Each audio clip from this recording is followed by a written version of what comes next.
table, and I'll start on the far right-hand side.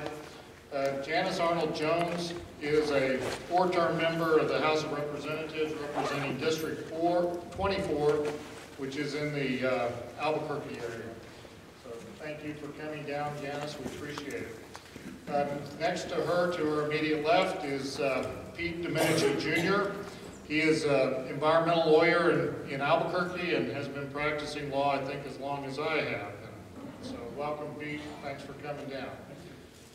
Next to Pete is Doug Turner. He's a small businessman from Albuquerque, and he said he was going to say it, but I guess I'll steal his thunder. He's never run for public office. And then to Doug's left is Susana Martinez. She's the current district attorney in Doña Ana County. And as you can see, the quality of our lieutenant governor candidates, we are also well stocked with very qualified, energetic gubernatorial candidates, and we're certainly pleased that you all could make it here tonight and show Chavez County why you want to be governor of the state of New Mexico. And we wish you to do that.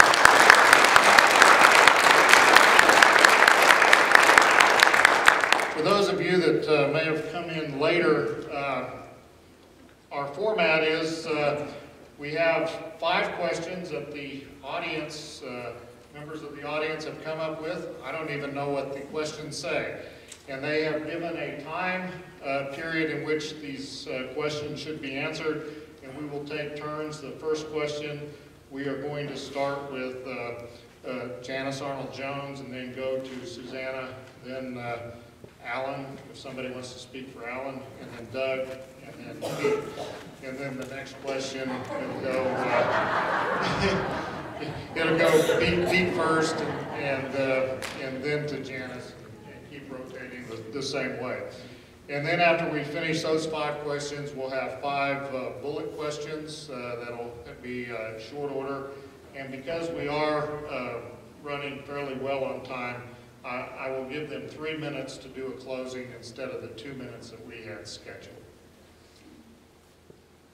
The first question, again, I don't know whose question this is, but interesting question. And you'll be given 60 seconds in which to answer this question. Janice, do you think the movie industry in New Mexico is worthwhile? And Doug, you need to pass the microphone. Do I think it's worthwhile? You know, I had an audio and video production company for 20 years, and I do think it is worthwhile.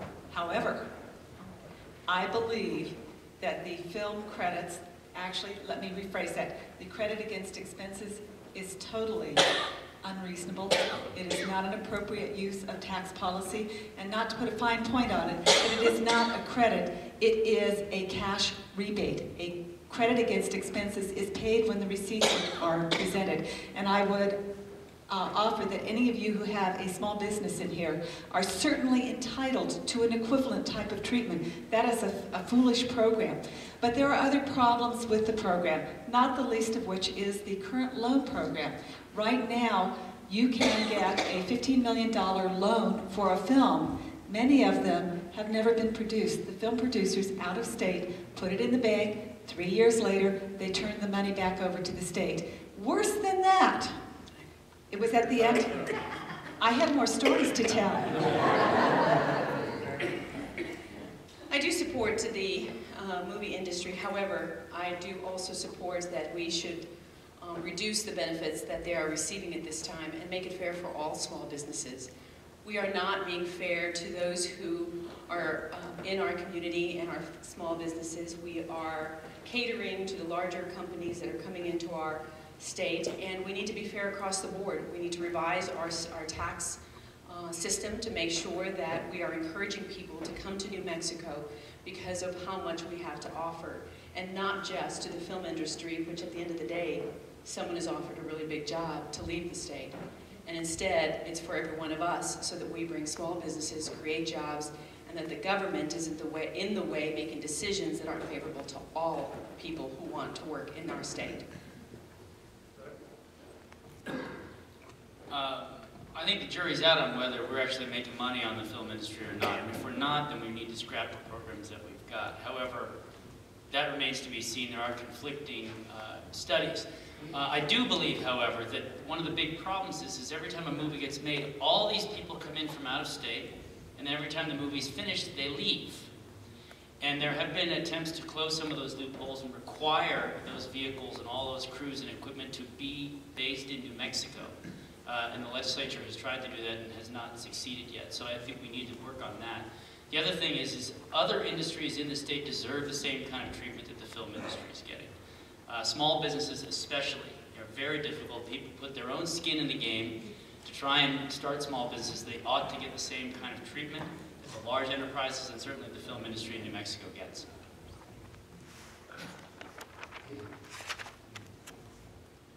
I think the jury, as Doug says, the jury is out.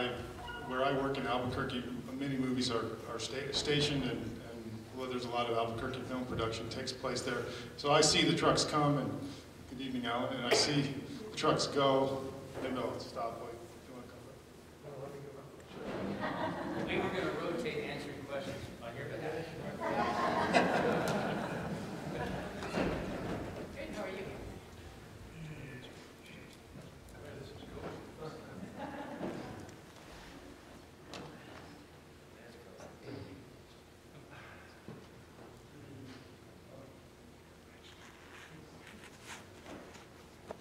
Can I start over?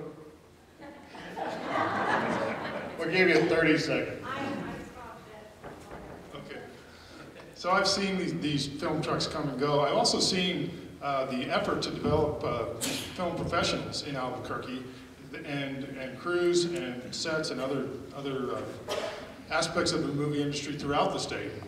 But despite that benefit, I agree we have essentially completely subsidized that, and most of those benefits are leaving the state. We don't have an ongoing, vibrant film industry in any part of the state. It's come and go. It doesn't support full-time professionals, full-time technicians in our state, and we don't track the credits either. So on several grounds, it's failing. So I think we need to change it or get rid of it. Colonel Way, Alan Way just stepped in, our 5th candidate for governor, and the question that's been asked is, do you think the movie industry in New Mexico is worthwhile? And you have 1 minute to answer that. Well, that's real easy. Of course the movie industry is worthwhile. It's whether or not the deal the state cut is worthwhile. There's nothing that this administration, any of the deals this administration has cut, would necessarily be taken at face value. As governor, I simply want a return on the investment of the state's dollars. So if the taxpayer is going to subsidize or incentivize somebody, I want a fair return on those dollars. So I can tell you, Commissioner, that to answer your question, that we will examine that particular arrangement, and if we aren't getting a return on that investment, we're going to renegotiate it. Thank you. The second question that's been posed by the audience, and this question will be answered by Pete Domenici first, is will you eliminate the 300 positions in education and go back to a board? And this is a 60-second question. I don't know about going back to a board, but as far as eliminating the positions, I'm strongly in favor of either eliminating or substantially reducing those positions. What we had before was not working particularly well, but it didn't have an additional 300 jobs and all the benefits and salaries attached to it. So I think we don't need that level of administration and that extra burden in Santa Fe. So I would certainly downsize that to a handful of jobs. Whether or not a board, I think we should have a discussion of whether we need a board, perhaps a superintendent. We need to do something at the top level of education in the state. And then we need to eliminate all of that, the bureaucracy that's come along with it. Thank you. Janice? You know, we changed to a Secretary of Education, and it was supposed to make us more effective and more streamlined. What happened is, by eliminating the Board of Education, we have taken the whole education system farther away from you. And as a result has created some real problems. Just a quick statistic, 8 years ago when I was first elected, we have since the time I was elected, we've increased our budget by $1 billion. The students have increased by 3,200, but the employees have increased by 5,400. In that same period, we've gone from 49th in the nation in math, science, and engineering to 50th. We're not getting our money's worth. It is top-heavy, and we have to turn education on its head. Absolutely, we have to eliminate the number of positions that are in the bureaucracy to what is manageable and necessary. I was there with that. It's absolutely necessary to do that. Over half of the budget for education does not reach the classroom. And we must make those dollars reach the classroom. We can no longer accept failing another generation.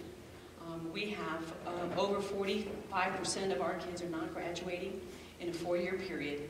We have got to remove the bureaucracy that exists in our schools, and we must be responsive to the parents. Local school boards must be responsive to the people within their communities, and we must bring back a method of governing for the school boards that it isn't coming from the executive branch on down, that it's coming from the parents and those parents who have a right to choose on up.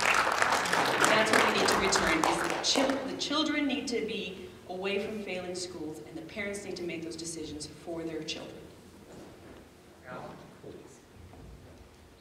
You know, we're all going to be in agreement on this issue, and as we should be. Education should be from the bottom up, not from the top down. It's bad enough Santa Fe is telling you what to do. You got Washington added to it. And we need to fix that. But we can fix that. We can fix that with aggressive, no-nonsense management from a Secretary of Education with a directive to return control to parents and teachers. And I got to tell you, with the money we're putting in education, and people say, oh, we need more money. No, we don't need more money yet. We need to figure out where it's being spent, reallocated, so that the great teachers that are out there, that in my view are underpaid, and when you got to buy school supplies, when a teacher has to buy school supplies and take it to the classroom, something's fundamentally flawed. You know, you got 89 school districts in this state. No one can convince me why we shouldn't have 88 or 78. You know, we're going to question everything. Everything is on the table. Does that mean I didn't get here for the instructions? Okay, thank you. I actually think we can probably cut more than 300 administrative people out of our public education systems. You know, we have 2 education departments in Santa Fe. We have a higher ed and we have public ed. We used to have just one school board. So you gotta know that there's a ton of waste in there. I met with a guy who served on the school board in Deming in 1955 when they had 1,000 students and they had $1 million budget. Today they have 4,000 students and they have a $35 million budget. So I think Alan's correct that who knows where the money's going. We've got to be more efficient. I think one way we do that is we introduce choice into public education. We introduce vouchers. We introduce more support for charter schools, more access to public school resources for homeschoolers, and I think we've got to get vocational training back into our high schools. The other thing that we've got to figure out is how we can change a system that protects the very worst and fails to reward the very best. Keep the microphone, Doug. The next question, in your opinion, what is the single most important issue facing New Mexico this year? I think the single most important issue facing New Mexico this year and probably next year is the fact that our state is bankrupt. Our government is bloated. We've got thousands more state employees than we had 7 years ago. We've got hundreds more political appointments than we had 7 years ago. I think getting rid of all those folks and reducing the tax burden on New Mexicans is a priority. We're not going to be able to balance our budget using stimulus dollars anymore because that's going to run out. And the other thing that we've got to address is how do we create more jobs? Because job creation should not be in government, it should be in the private sector. And right now, for every 100 jobs, private sector jobs we have in New Mexico, 24 are state and local government. That has got to change. We've got to create incentives and we've got to create a market and a regulatory environment that allows small businesses to grow create jobs, and drastically reduce the size of our state government, because it is killing us. You have another 45 seconds. Okay. 2 minutes for this question. And it goes to Pete next. I'm not sure how this works here.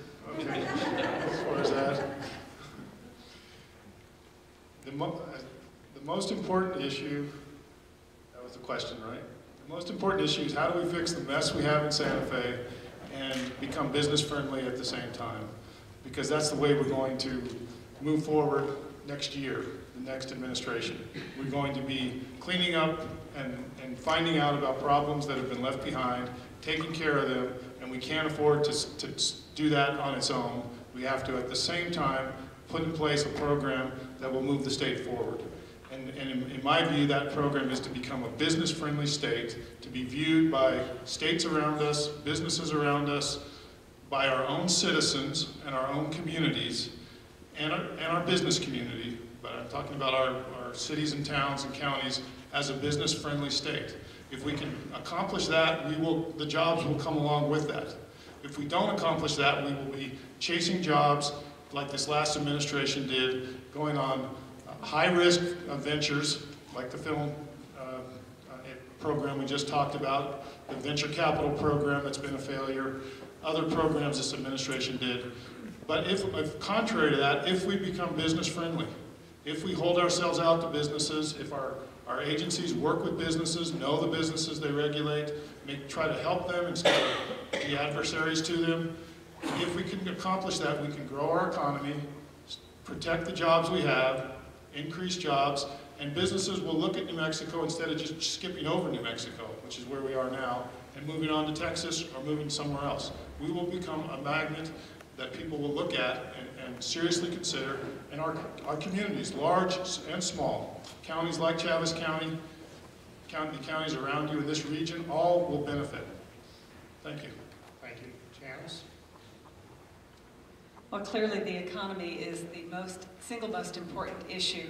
You know, our state government and our state politics are about 40 years out of date. If you're wondering why businesses are skipping over our state, it is because we are still operating in a mire of corruption where pay-to-play is still the order of the day. And you know what?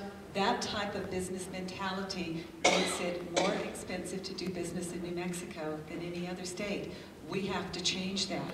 And so while I tell you that the economy is the most important thing, if we don't deal with the corruption, it is very difficult to deal with the most important issue. And the most important issue about the economy is we do have too many government employees. We need to reinvest, reinvigorate our private economy. And there's some things that are also needed in that economy. Do you know, for 40 years, our state has ignored the communication and energy transmission infrastructure. When you come to our state to open a new business, you are going to be slapped with extra costs that you would not get in Colorado or Texas or Arizona because the infrastructure is actually there.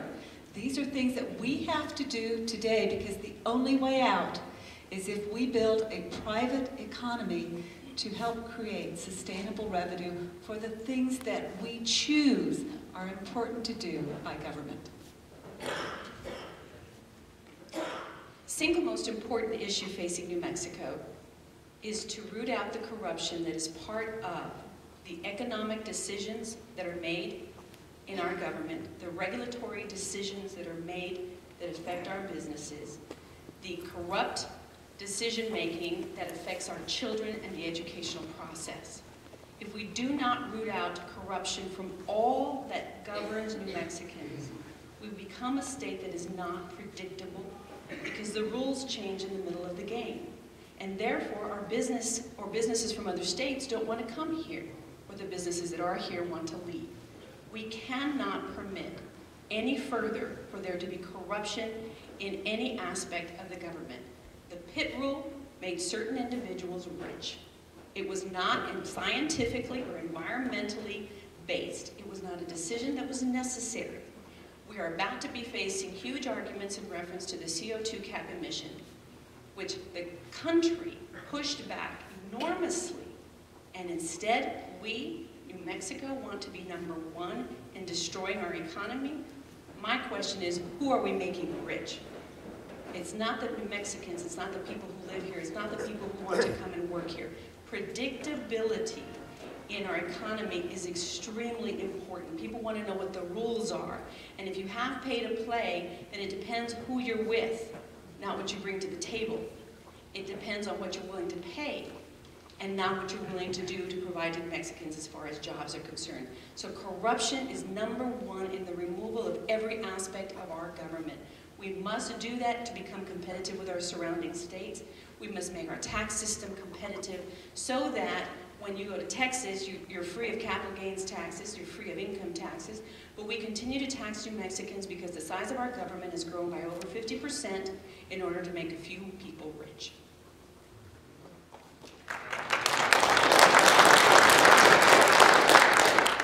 Susanna's right about the corruption, but the next governor doesn't have a single one priority. The next governor can't be a one-trick pony.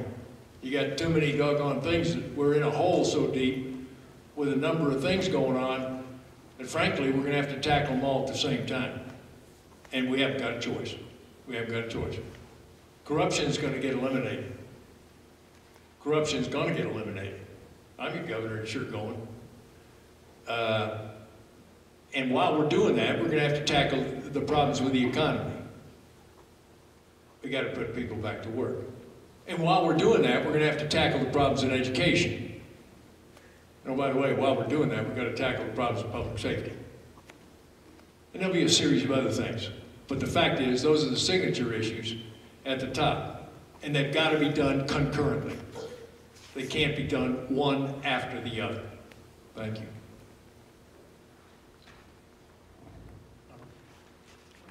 Doug, if you'll pass Alan the microphone, he'll be first up for the next question. The fourth question is, how do you feel about state sovereignty? And this is a 2-minute question. How do I feel about state sovereignty? That's what someone in the audience asked. That's easy. State sovereignty, as defined by the 10th Amendment of the Constitution. You know, over the years, the various states, New Mexico, not alone, has allowed the federal government to erode the sovereignty of our states. No question about it. You see it all over the place. You got unelected bureaucrats in Washington forcing stuff down our throats. Education department, you name it. A governor has a responsibility to stand up. Stand up and be heard. Stand up when it's not popular. I mean, they can't do anything to you. The Constitution has a 10th Amendment, and you're the elected governor. You should be standing up. So I'm very adamant that where you see an incursion and a violation of the sovereignty of the state, the governor has a responsibility to do something about it. A classic example is over in Catron County where they introduced the wolves. And, you know, they've got 53 wolves running around, but the wolves decided up in the Gila, they let them go, but they decided that the wolves were, you know, the wolves are hungry, so they come down in the reserve and they eat the cats and the dogs and the livestock, and now they're threatening the kids. So you got cages by the school bus stops. Commissioner says, you know, how do you think about, what do you think about the wolves? I said, you know, I don't care whether it's a 2-legged predator or a 4-legged predator, we ought to shoot it. Because, you know, you can. It's, you know, $100,000 fine or, you know, maybe 6 months in jail to Fish and Wildlife Service. I said, I got a solution for that. I'll send a squad of state troopers down there, and we'll shoot the wolves, and then I'll arrest the U.S. Wildlife Service. Now, that'll send a message on the 10th Amendment back to Washington. Thank you. Thank you.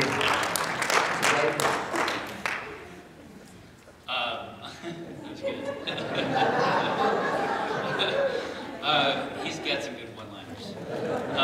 I am a very strong supporter of states' rights and certainly a strong supporter of the 10th Amendment. I mean, there is a long, long list of issues that we are dealing with in New Mexico that are a result of federal incursion on our ability to make our own decisions. I would start with things such as No Child Left Behind and teaching to test, which the federal government requires. I think it's killing our schools and our teachers, taking freedom out of our public education institutions, and certainly freedom away from teachers. You can look at the new health care legislation that just passed, which I am adamantly opposed to and have committed to join other states in fighting when I'm elected governor. I mean, we look at these unfunded mandates that the federal government shoves down our throats over and over and over again. We have a long, long list of these things. You know, and I was terribly depressed watching the passage of that health care bill, because not only would it hurt my business, but ultimately it's the taxpayer of New Mexico that's going to have to pay for the increased costs in providing health care under managed care for Medicaid. And so I've committed to fight against those things. You know, we actually, Republican governors have in the past had a history of going to Washington, banding together, and saying no. In 1994, we elected 34 Republican governors in this country. It was when Gary Johnson was elected governor. Certainly it was when George Bush was elected governor of Texas. And they got together and they went to Washington. They told Bill Clinton no. They said, we want more power in the states. And there was a devolution of power back to the states in 1994. But after September 11th, more and more of the decisions which nominally would be left to states went back to Washington. And I'll tell you, it is not just the Democrats who did this, it is Republicans who did this. And we've got to stand up today as citizens who are extremely angry with what's going on and put an end to it.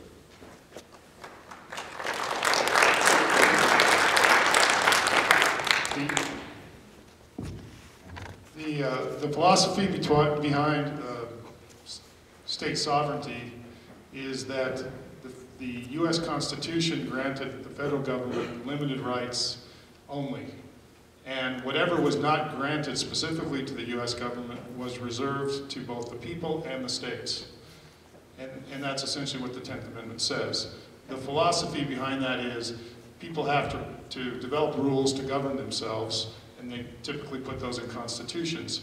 But people have rights that predate the Constitution, and in our country, the states have rights that essentially predate the Constitution and prevail over the Constitution unless that right was given to the federal government.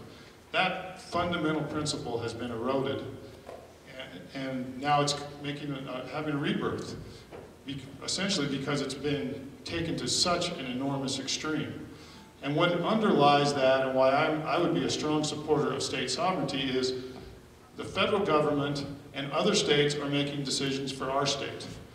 And that's the reason Western governors got together in 1994 and may or may not be able to do that in the future as collectively or individually.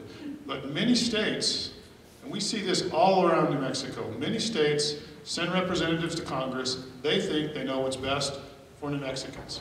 They think they know what's best for public lands in New Mexico. They think that they know what's best for education in New Mexico, what's best for health care in New Mexico. And they get together and they outnumber New Mexicans. They outnumber our delegation. Maybe our delegation doesn't even stand up to them.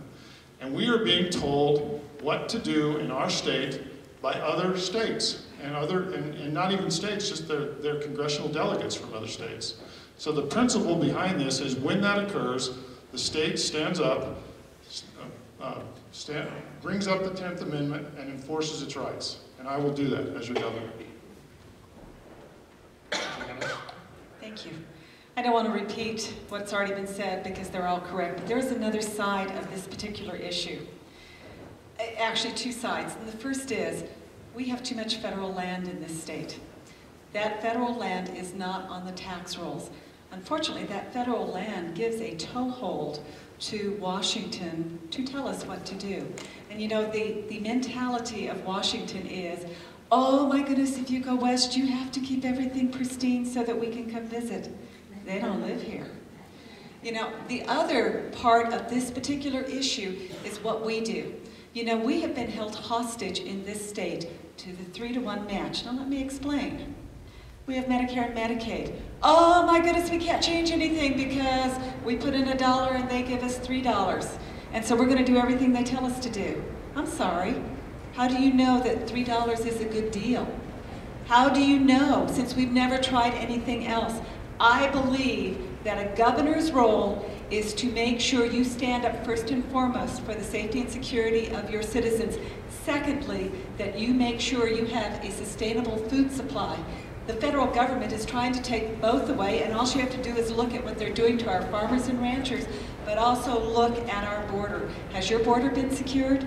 It has not. So this is two pieces. Not only do you have to have a strong governor who is willing to stand there and say, come and get me if you want, but also do the right thing and say, you know, we have a part in this, and we together can change it for the better of New Mexico.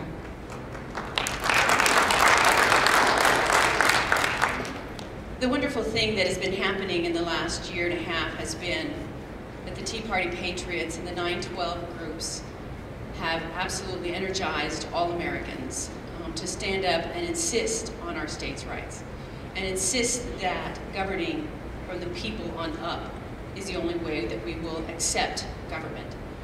It has been energizing us all to be more informed, to be informed of the issues, to fight back when we don't agree. For example, the health care bill. To be mandated as an individual to purchase, quote-unquote, adequate insurance, and that thousands of IRS agents will be hired in order to determine whether or not each of us have, quote-unquote, adequate insurance, is unacceptable. We should be allowed to take care of ourselves and our families as we are required to do, as we are required to do as parents, as those who care about each other and our children. What the government is failing to do is find what the United States Constitution has required them to do. And the first thing is certainly to secure our borders, and they're not doing that very well at all. And in fact, Arizona has had to take matters into their own hands instead. They must make it a priority to secure our borders from criminals who are crossing over to the United States and causing us harm. They also have not perfected the medicine and medication that is provided or health care that is provided to our veterans or our senior citizens.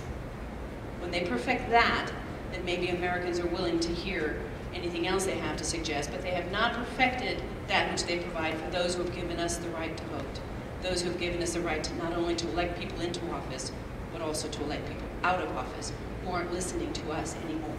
We must protect states' rights. We must make sure that we understand New Mexico better than anyone else does, and that we're going to take back our state from the federal government.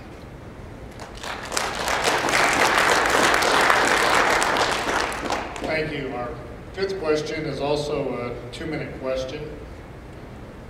We'll start with Susanna. Name 3 major programs or expenditures in state government that you would eliminate or cut back.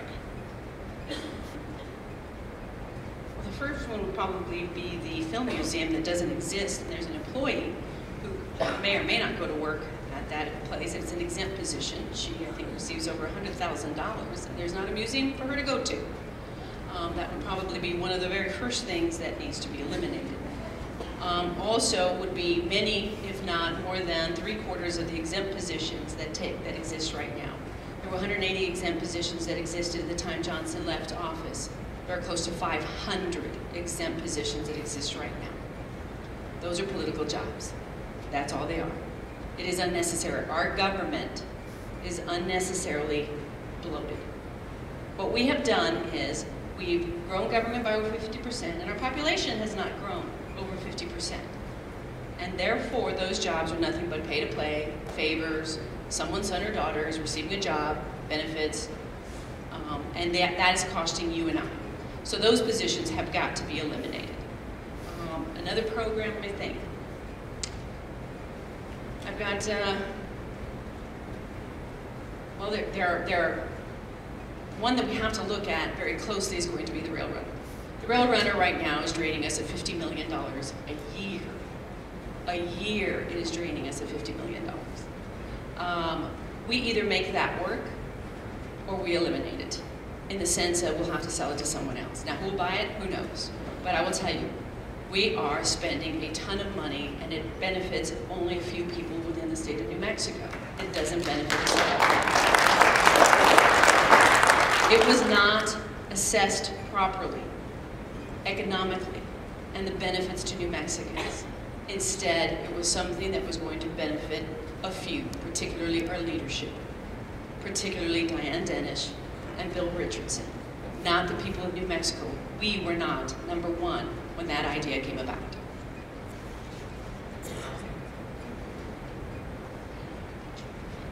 Okay. There's a whole bunch of things we all know we could peel away and probably do without. Let me tell you what I'm going to do if I'm your next governor. Over the first year, we're going to approach the state as if it was a bankrupt business. Pretend it's a bankrupt business. Call it New Mexico Inc., founded in 1912, coincidentally the year of statehood. 98 years later, it's bloated, it's inefficient, and it's bankrupt. Now, if we were investors and we said, you know, the basic, oh, by the way, it's a service business. And we looked at that and we said, you know, the basic business purpose exists. It's good, it's valid, but it's obviously been poorly managed and, you know, it's in the tank, and let's take it out of receivership so new investors come in and buy it. What's the first thing now? I'm a business guy. So I'm looking at this through the lens of a business executive. What's the first thing you're going to do? You're going to fire the management team. Get called that an election. But that's where the traditional politician stops. Oh, we're the new guys in town and we'll fix it. But they don't follow through on what a business approach would be. And that's to assess every aspect of government. You're going to find, we're going to do that objectively over the first year, we're going to find that some agencies of government are unnecessary. Some have too many people for the function. Some functions aren't even necessary. Some are under-resourced. We're going to find that too. And oh, by the way, some can be outsourced. And after we complete that assessment, and we begin to revamp government, reorganize it, to make it profitable in business terms, but really to make it efficient and citizen-friendly and to perform its basic essential government services in a most efficient way for the government that it is. That's what we're going to do. And at the end of the day, it's going to be smaller, leaner, and cost less money. I don't actually think we have to pretend it's a bankrupt company. It is a bankrupt company. Extremely bankrupt. I think there's probably as all of us will agree, there's a very, very long list of things that can be cut. First off, which will obviously require some legislative authority, is slashing the number of actual agencies that we have in state government. Now, I mentioned we had 2 education departments. We also effectively have 2 public safety departments. We have a Homeland Security Department that was created out of the Department of Public Safety. Why? You know, we have a Cultural Affairs Department that used to be just a division. We have a long list. I don't even know if the governor's cabinet table is big enough for all of the current cabinet positions that exist. And here's the crazy thing. There is a commission today that the legislator empowered to advise the governor on what we should cut, when in fact he and the lieutenant governor created all this to begin with. And so now they're going, oh my God, we have overspent on everything, we better make some cuts. Another thing I would cut is the existence of a third class of state employee, which we haven't talked about too much, which is the temporary state employee. We've had a hiring freeze on state government, but that didn't stop this administration from hiring hundreds and hundreds of people. They just made a new class called temporary. They still pay them the same amount, but they're just not on the books, and the state personnel office won't actually release that information to anybody. I mean, it's like a Jedi mind trick on the entire population of this state. You know, another thing that I would look at cutting is the education bureaucracy. I think we need to be putting more money into the classroom and less money into management positions. You look at what's happened in Albuquerque, for example. The chief executive of that bankrupt company, Albuquerque Public Schools, gets paid $270,000 a year. Now, in my business, when times are tough, it's the executives who get their cuts first, not the teachers, and that's what we have to look at. Pete? I'll follow up on the bankruptcy. Bankruptcy, it's not really an analogy, it's actually the bankruptcy scenario. And to follow on a few items, and I've unfortunately been with some companies that have represented companies that gone into bankruptcy and come out the other side. And they do change management. They get down to their core functions, which is much of what Doug talked about. They stop taking risks that they're not qualified to take, that they're not trained to take. And we have a series of failed risks that's spread out over the last 8 years that accumulate several $billion. We got into the risk business of being a government instead of the service business and the essential function part of business of being a state government. And some of those projects are still out there. If you took a company like this through bankruptcy, they would be the first things to go. You would not be out there funding venture capital companies and promoting venture capital companies. When you don't know anything about venture capital, and you're not in the venture capital business, you're in the state government business. So that's an example. That's $100 million plus. Then you would go down your employee list and your capital expenditure list. And both of those we have right now approximately 3,000 jobs that are unfilled. We need to eliminate. We need to continue eliminating as jobs become vacant. We need to eliminate them.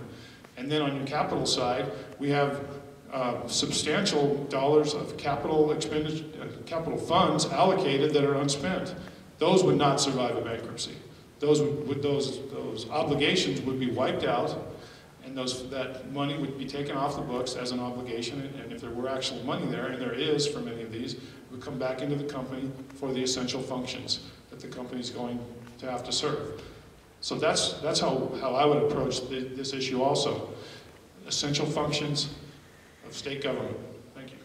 Janice? As the only sitting representative, I assure you that the story is deeper, and all of my colleagues have hit on the top notes, but there is more to it. And so let me give you a couple of other examples of things that can be done and things that will be very challenging to do.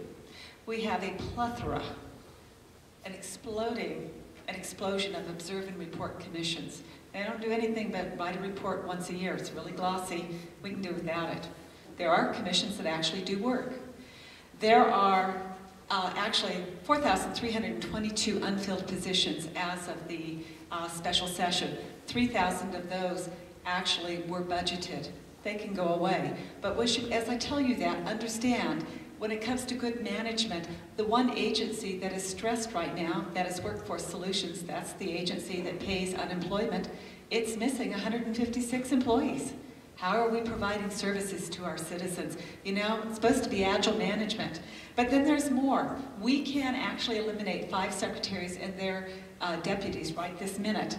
The rail runner, Susanna hit it right on the head. It is soaking us, and I'm sorry, there's no way to recover that sunk cost, but we can eliminate the bleeding. There's more. At our regulation department, we have so many businesses submitting compliance reports that nobody reads. Nobody reads. Who does that hurt?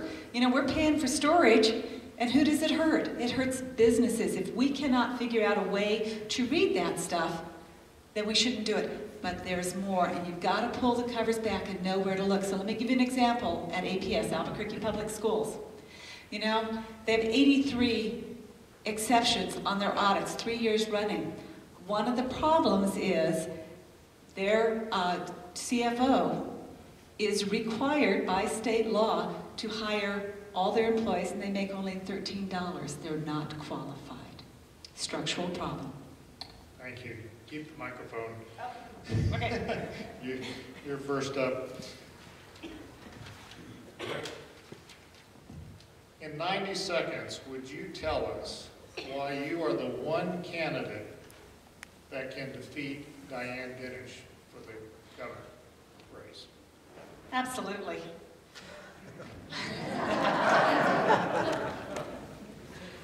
You know, I have been privileged to watch Diane Dinish for 8 years. And Diane Dinish has been hung with some of the things that Bill Richardson has done. But Diane Dinish has done things and not done things that are all her own. One of the things that you have to know are the nuances of what to hold her accountable for. As Republicans, it kind of rings hollow for our Democrat brethren when you're accusing somebody of something that they didn't do. She has got plenty in her closet. Because of my legislative experience, you know, it's hard for her to wiggle because I got to watch. Now, the other part that makes me uniquely capable of doing this is, while I may look sweet and she looks sweet, I ain't so sweet. And I intend to call her on that, but as you know, there is a problem when somebody has painted themselves as a victim. And I believe the Lieutenant Governor has done that.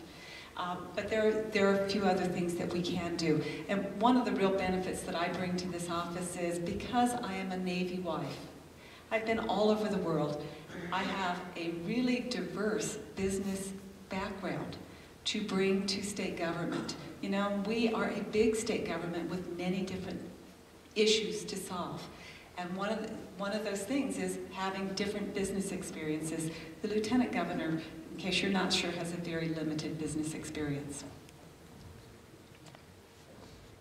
You know, Diane Dennis has either turned a blind eye to what has been going on in our state that involves the corruption that has impacted our government in every way, or has seen it and refused to take it on, or has participated in it. But she's second in command. She is second in command and is not a strong, positive leader, and has not had a voice in our government for 7.5 years. And therefore, that makes her unpredictable when suddenly, for the last 4 months, she suddenly has some ideas. I have a proven record. I have a proven record of fighting for what's right, for setting a strong ethical tone in Doña Ana County, for fighting for those who can't fight for themselves. I have a record of getting elected in a county where Republicans are outnumbered nearly 3-to-1, which is what is going to be needed to get elected as a Republican governor in the state of New Mexico. I have a proven record of being an executive of my agency and understanding the responsibility of having the business of the people. Understanding that I have tax dollars that I have to work with, balance my budget, being audited, and receiving superior ratings of those audits. I understand what it's like to run a government. And I also understand how to protect our borders, something I have done for a very long time, for the last 24 years, as a prosecutor and now as the district attorney. And I have done all of those things without corruption.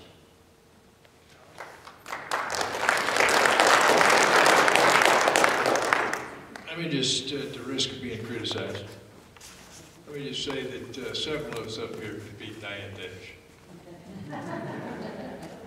So, you know, she's going to get beat.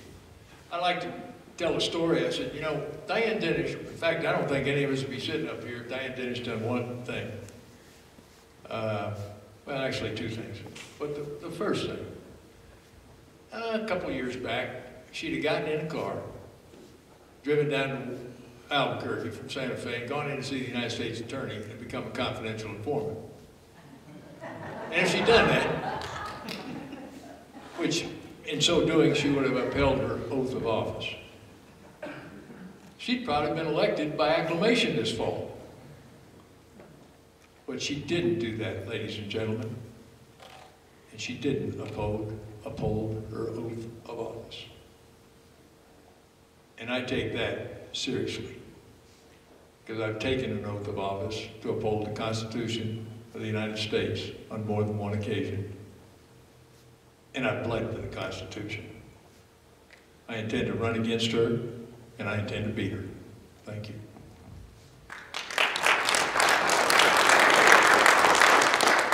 I was asked at a candidate forum in Otero County a few weeks ago what government experience I had that qualified me for the job of governor, and my answer was absolutely none. And honestly, I actually think that is the best experience that one can have right now. You know, I spent an entire day standing in the snow up in Santa Fe during the first day of the legislature with our former governor, Gary Johnson, protesting against new taxes. And everyone who drove by for the entire day honked their horn and gave us the thumbs up, except one guy who went around 3 times and gave us the finger. But the point is there is so much fatigue in this state among Republicans, among Democrats, among independents, and people are looking for someone from the outside, someone who is not tied to government, someone who is a free thinker, independent Republican. Those are the kinds of people that we have traditionally elected as governors, and Republican governors in this state, and that is exactly who I am. I built a business from nothing.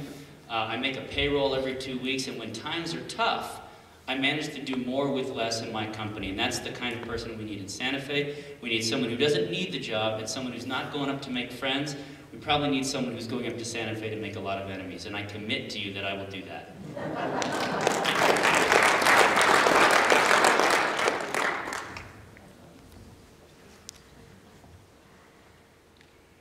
As far as beating Diane Dennis, that will require votes from many people that are much different than you all in this audience. It will require votes from independents, Democrats, voters, New Mexicans from all over New Mexico, all parts of the state. And one of the hallmarks and one of the guiding principles that I've taken from my father is when you're elected, you serve all of your constituency. Whether they voted for you, whether they live in your city, whether they live in the opposite end of the state, you serve them, you try to make accomplishments that benefit them, you try to have vision for things that out in the future that may take years or even decades to come to fruition that will benefit your constituency, all New Mexicans. That hallmark, I think, is unique to me. I have to say that because I follow in some large footsteps, which I'm not trying to fill those, I have my own footsteps to fill, but I follow those hallmarks and I will follow those guiding principles, and I will announce those principles in a general election, and I think people will believe those. There will be visible signs of those principles being effective, working for all New Mexicans throughout this state of New Mexico. I have that knowledge of the parts of the state to implement that philosophy. Thank you. Thank you. We are out of the questions that the audience has posed, and we're going to move on to several short questions that require a very prompt response of about 15 seconds. So starting, since Pete was the last one, he'll be the first one to answer this question. Will you support the reinstatement of the death penalty? Yes. Janice? At this time, no. Okay, Suzanne? You guys are going to have to do a better job passing your time. Absolutely, I would. We need to make sure we protect our law enforcement officers, correction officers, and people who kill our children and sexually assault them. We must return the death penalty. Alan? I concur with that, absolutely. Ditto. The next question is, and this will be, where do we leave off? Doug, are you pro-life or pro-choice? I think I'm pro-life. Pete? Pro-life. Pro-life, conception to natural death. I know I'm pro-life. I'm pro-life.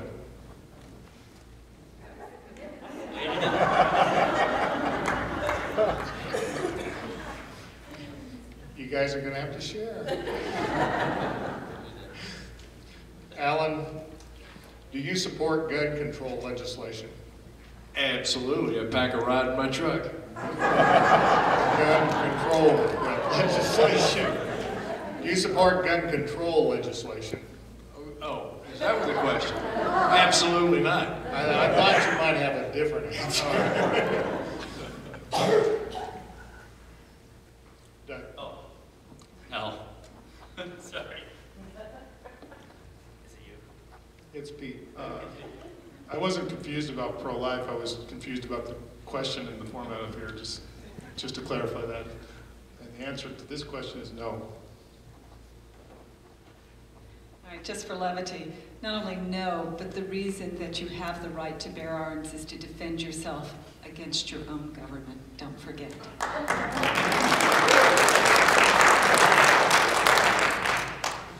I do not support gun control legislation. I have received an A in my NRA ranking, and I am a concealed carry licensed individual, and you're not the only one that carries a rod in your car. I've carried my purse as well.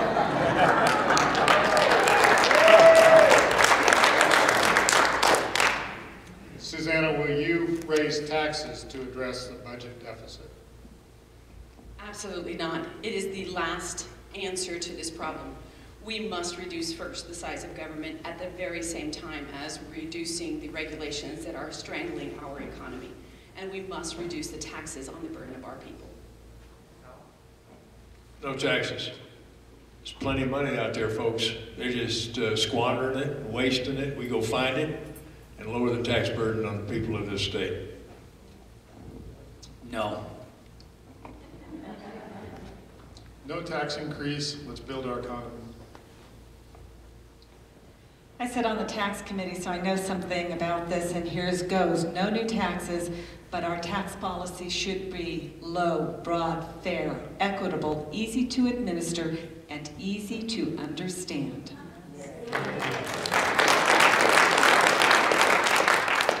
And our last question before we get to your closing remarks, and I believe I told all of you that it's been changed to 3 minutes for your closing remarks, but the last question is, are you in favor of passing a law recognizing domestic partnerships? Janice, I think you're up. No. If that law ever reaches my desk as governor, I will veto it immediately. Dead on arrival. No.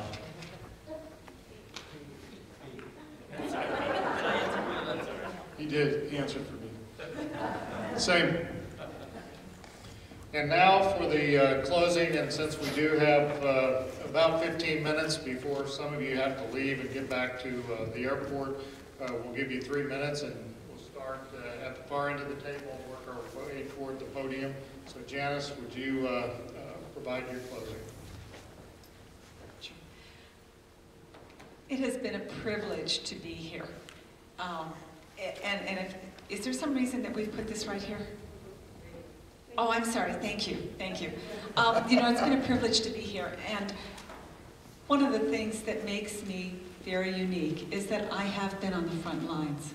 I have watched what has happened when we have continued to support a system that is so out of date.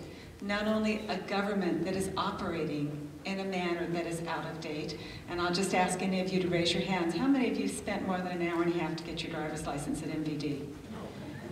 Are you not tired of that? Oh my gosh. You know, our government should be operating at this, with the same business practices that our businesses are operating. Everything is being held back, but it is being held back because our political process is broke and broken, and it is time to make a change. I am so excited about the potential of being your governor because we are broke. And when you are broke, and when we are broke, we're also, when times are worst, we're at our best. At that time, we will actually have a chance to decide what is important and what we will let go. So here's what's important to me. In revitalizing our economy, we take off the shackles of government. We have reasonable regulation. We have reasonable, predictable taxation that you don't have to call your tax department and ask for your refund that belongs to you. And by the way, if any of you are experiencing that, call your representative today because you're being slow-rolled. Those are the details of state government. We need to look at a vision, and I have a vision not only for education, but for our infrastructure. Our students are smart, but they have been denied access to knowledge. Let me tell you what, we're one of the few states that have 2 national laboratories. I work for one of them, and I have not been able to hire a New Mexico student in 10 years. Worse than that, I can't hire one of the PhD students from New Mexico Tech. They're not US citizens. I have just described to you a national security issue. Our state has so much to contribute to our nation, and one of those things that we can contribute is energy. We are blessed with energy, oil, gas, coal, geothermal, solar, wind, and if we're lucky, nuclear. We have the designs on right-sized reactors. And ladies and gentlemen, we still have towns that don't have electricity. How do you explain that? How do you explain the fact that we do not have the infrastructure to export the one thing that we have? Our state can do this. I would like to lead the way. Make it your best shot. We can get there.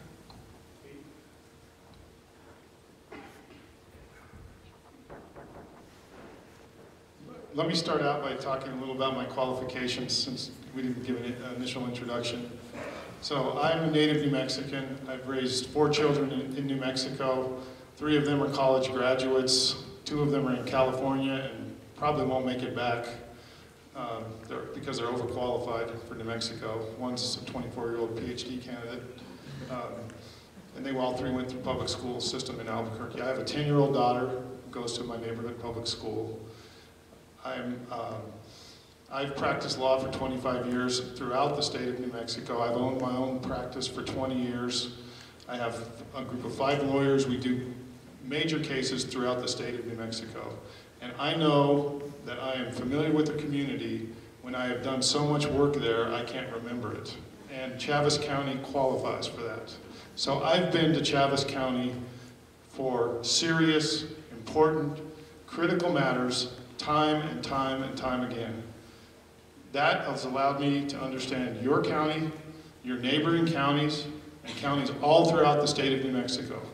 The economy of your county, the politics of your county, the culture of your county. And I think that's important because what I think is the governor, for good or bad, affects everyone in New Mexico. The actions and decisions and leadership or lack of leadership or choices of the governor affects everyone. So it's important that the governor know the people he leads, know the people he serves, and also that the people know the governor, and they know they can contact the governor will be familiar with what they're talking about. If they're talking about a project, he will be familiar with what underlies it, have some understanding of the history of it. If it's failed in the past, why are we trying it again? If it almost made it, let's make sure we make it this time. Some of those types of considerations. I have that level of experience. That's why I chose to get in this race, to provide that option to you as voters, to have someone with that kind of experience that also has the background I have and the care for the state of New Mexico and the energy to take on Diane Dennis and the extreme concern that many of us have expressed about the regime, literally the regime that we've had for 8 years and which plans to extend itself for 8 more years. They want to have a 16-year run on our state, on my state, and on your state. So I decided to make myself available, to make my skills available. I know the lieutenant governors were asked about their plans. I don't have political plans. If I wanted to get in politics, the best time to do it is when your father is a sitting United States Senator, not an ex-United States Senator. So I would like the opportunity to serve you. Please give me your consideration. Thank you.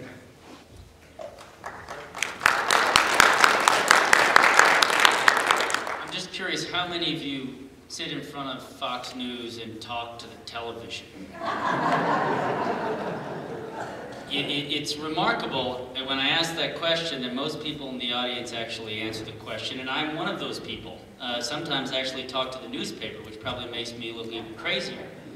But the point I'm trying to make is there is enormous dissatisfaction in this state and in this country for what is happening to our nation and our state, and we've had enormous abuse of political power. And we've seen it every single day for the last 7 years. I think perhaps many of us were duped when Bill Richardson was originally elected and there was more money flowing around than we knew what to do with. But the reality is we have been robbed. We live in an extraordinarily wealthy state. Arguably, we are wealthier than most states in the lower 48. And yet, time after time, we squander it. We squander the opportunities that we're given. We squander the resources that we have. And you know what? I had enough of it. I've never run for anything. I ran Gary Johnson's re-election campaign in 1998, and I thought, well, this wasn't so bad. I was sitting in an office, and there's Gary Johnson out campaigning. I never thought that I would actually be doing this.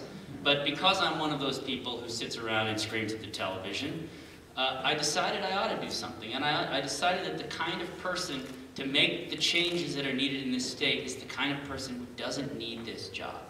It's the kind of person who is not interested in the pension, or the kind of person who's not interested in making friends, or the kind of person who's not interested in giving friends jobs. I've got almost 4,000 Facebook friends, and I've told them all that none of them are getting jobs.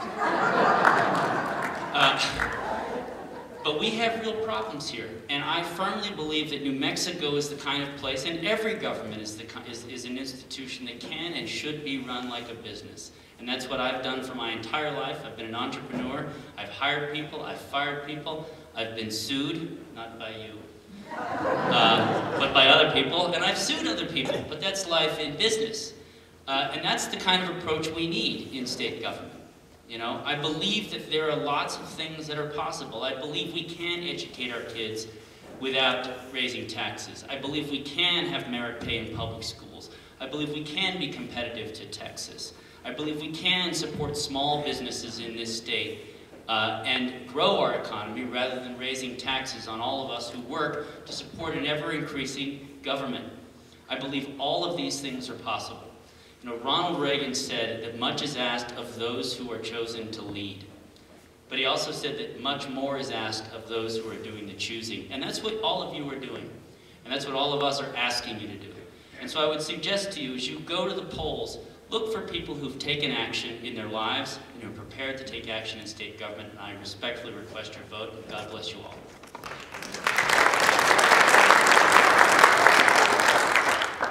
Ladies and gentlemen, I came in late, for that I apologize. I was in another function, but I don't know if we opened up comments for those of you who I've never talked to before. Let me just take a couple of these 3 minutes and I'll tell you who I am. Never run for political office before in my life. Glad I didn't never run for office before in my life. If there was ever a year not to be a career politician, let me tell you, ladies and gentlemen, this is the year. The fact of the matter is that the reason I never ran for political office, I come to politics late in life. Left home at 17, joined the United States Marine Corps, and proceeded to find my way in life through college. Served in 3 wars. Built a business. Stayed in the Marine Corps Reserve as a career, but built a business in and around that service. Raised a family. Married 41 years. Same woman. That may count for somebody. 3 kids, 4 grandchildren, 1 disabled. I share that in common with one of the other candidates up here. We have special needs kids in our family. So that's my life's experience, and suddenly, late in life, I'm mad as hell. After that 2008 election, I don't like what I see. And yeah, I did a little stint as a party chairman, and I said, man, I'm never running for office. That's hard, that's heavy lifting. Real heavy lifting after you've been out on the campaign trail. The fact of the matter is, I decided to do something for much the same reason Doug says he's yelling at the TV. I got time for one more tour of duty. And I said, I'm going to go do something. I'm going to do it where I can take my skills. I wouldn't necessarily make a good congressman. They do a lot of talking. They do a lot of voting. You're not always happy how they vote. The fact of the matter is, I've been in charge of people. I've been in charge of businesses. I've balanced budgets. I've been in charge of things and made decisions. Chief executive's job seems like the only place I can really put my skills to work and hit the deck running on day one. That's why I'm in this race. Now let me leave you with a couple of thoughts. Since I'm telling you who I am, let me also tell you something that a lot of politicians probably don't say. When I tell you something, I believe it. an awful lot of politicians will tell you something because they want you to believe it. Trust me, ladies and gentlemen, I don't operate that way.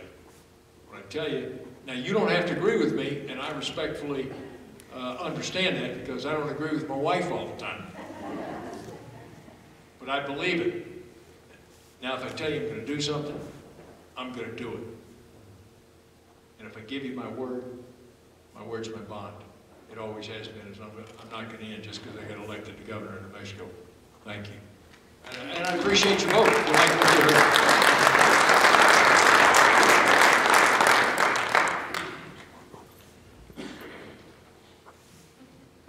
I would first like to apologize for not having been here for the Lincoln Day dinner, but also thank those of you who sent your prayers towards my way and my family. My father was diagnosed with colon cancer, and I do have a special needs sister that I had to be with and to make sure she understood what was happening because my father has Alzheimer's and we had to make medical decisions for him. So I accept, please accept my apologies, but I had to be with my family. A funny story, Ellen, when your wife was at the state convention, pre-primary convention, she had a sticker that had a way sticker on it. My sister, special needs sister, went right up to her and says, "Why aren't you voting for my sister?" And your wife was very kind and said, "But I'm married to Alan." She accepted that and walked away. You know, I was a registered Democrat when I first registered to vote. My family raised me with very conservative values. My parents really were Republicans, they just didn't know it. And finally one day there were two leaders in our community, Republicans, who took my husband and I out to eat. And all we did was talk about values and our positions in various issues in life. And when we walked away, we decided and sat in the car, sort of dumbfounded, and said, "We are Republicans." And said, "We are Republicans in a county where we are outnumbered nearly 3-1, and I always had intentions of running for district attorney because I thought the person holding that office was doing a terrible job, and we needed to turn that office around." So, in spite of the fact that that could have been the beginning of the end of my political career, I changed parties because it was the right thing to do for myself and my family. My husband changed parties as well. I ran for district attorney 2 years later and won with 60% of the vote in a county that I should not have been elected in. But that's because I had already established a proven record of fighting for what's right, holding people accountable. I'd been a prosecutor for 10 years before that. I had a record that people could look up, a record that I didn't write, a record that I didn't decide to create suddenly because I was running for office. It was a record that was public. And that's what I can bring as a governor. I'm the chief executive of my agency, and I understand budget cuts. And I understand when someone leaves my office, I can't fill it, because I don't have the budget for it, because the governor has cut my budget. The legislature has cut my budget, and appropriately so, because we have got to make ends meet. And so I don't hire that extra person. In fact, I'm down 7 individuals I can't hire. And so we do more with less. So it doesn't have to be my money for me to understand budgets and cuts. I actually understand the fiduciary duty of handling the people's money, because that's what I've done for 13 years. I am the executive of that agency, and I ask for your prayers and your support. Thank you very much.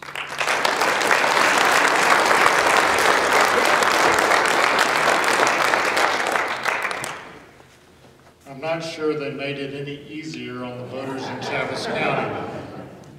We have 5 talented, remarkable men and women, one of whom is going to represent us on the ticket. And I am pleased to see that quality, the integrity exhibited by each and every one of you today, and we are certainly pleased as the Chaves County Republican Party to have you in our presence, to come to our community, to ask us for our support, and we're hopeful that at the conclusion of June 1st, that we can all get behind you and propel the winner of you into the roundhouse. And I think that each of you spoke about the need for getting integrity back in the office and getting people of character in government. And so we're pleased that one of you will be leading the charge in that regard. And as I told the Lieutenant Governor candidates, we certainly appreciate all of the people who will be on the ticket. And I would like to thank Cliff Pirtle and Steve Pierce, Pat Lyons, Bobby Korn, Will Cavan, John Halverson, and Matt Rush for speaking to us earlier and telling us a little bit about themselves. And thank you for coming to Roswell to do that. We do have a number of candidates on the ballot, in addition to the 5 gubernatorial candidates and the 3 lieutenant governor candidates that were here tonight. We have Bob Cornelius and Matt Rush running for land commissioner. We have Errol Chavez running for state auditor, Jim Schoonover running for state treasurer, Matthew Chandler running for attorney general, Diana Duran running for secretary of state, and Ned Fuller running for the Court of Appeals statewide, and they will, each and every one of them, need our support. And I would like to thank all of you for spending your Friday evening with us in this forum. And Rhoda, forgive me. Thank you for coming up with the questions, securing the questions, and thanks for all of you that submitted questions so that we could address our candidates with those. At this time, I'd like to turn the microphone over to our esteemed chairman, Alice Eppers.